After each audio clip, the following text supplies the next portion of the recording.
Comme vous le savez, le gouvernement du Bénin, depuis 2016, a fait l'option de promouvoir le tourisme comme l'un des axes majeurs du développement du pays.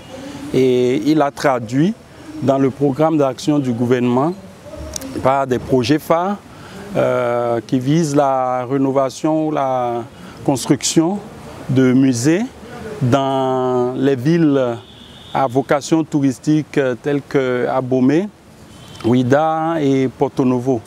De son côté, le gouvernement français, à travers l'ambassade de France, accompagne cette dynamique du gouvernement béninois à travers plusieurs actions.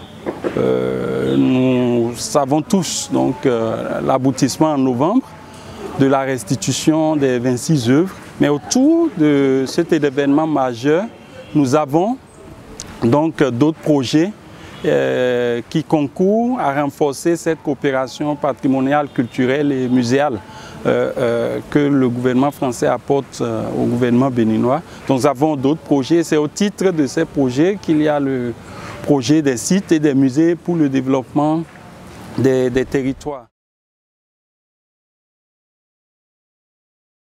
Un projet qui a trois composantes, à savoir donc l'éducation au patrimoine matériel et immatériel. Donc le souci, c'est de pouvoir mettre l'accent sur l'information, la sensibilisation sur le patrimoine, parce que quand on ne maîtrise pas, on ne comprend pas, on ne connaît pas son patrimoine, on ne peut vraiment pas assurer un véritable développement touristique. Donc l'éducation au patrimoine matériel et immatériel, c'est la première composante. La deuxième composante, c'est l'animation des sites et musées. Et la troisième composante, c'est l'appui à la production de contenu, l'appui aux entreprises culturelles pour la production de contenu.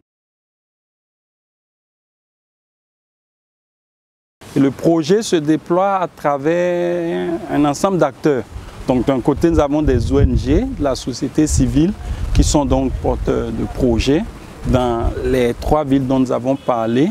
Et nous avons également des acteurs institutionnels, étatiques ou para-étatiques, tels que l'École du patrimoine africain, qui est dans la formation, l'Institut national des métiers d'art, d'archéologie et de la culture, et l'INMAC, de l'Université d'Abomey-Calavi, l'Agence nationale en charge de la promotion du développement touristique, l'ANPT. Donc vous avez ces acteurs institutionnels qui interviennent également aux côtés des ONG de la société civile dans le cadre de ce projet. Donc voilà un peu l'environnement du projet, les éléments de contexte très rapidement.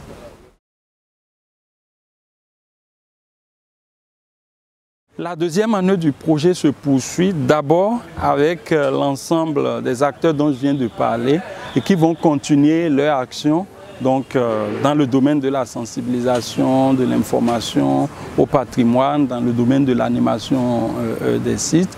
Mais également, la deuxième année, c'est un accent sur la valorisation du patrimoine touristique à travers le numérique.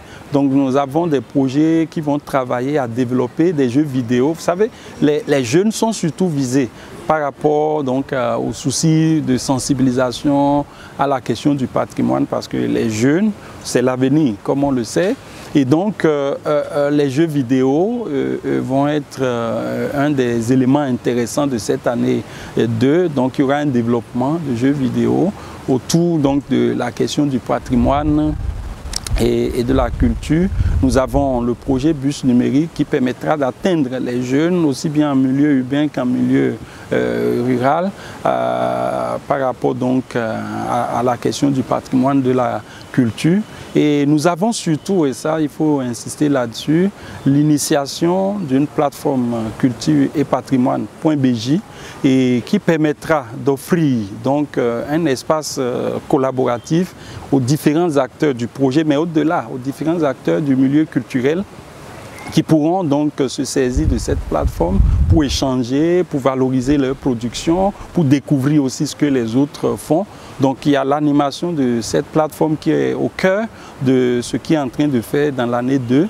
du projet. Et cette plateforme servira également d'espace de communication, pas seulement pour les professionnels, mais également pour ceux-là qui sont intéressés. Ils peuvent donc être informés, ils peuvent savoir ce qui se fait dans le secteur par rapport à la question du patrimoine. Donc c'est un puissant outil de diffusion de l'information sur le patrimoine, sur la culture. Et cette plateforme culturepatrimoine.bj reste aussi comme un marché qui permet donc de positionner les productions et au niveau donc des acteurs, des opérateurs dans le secteur.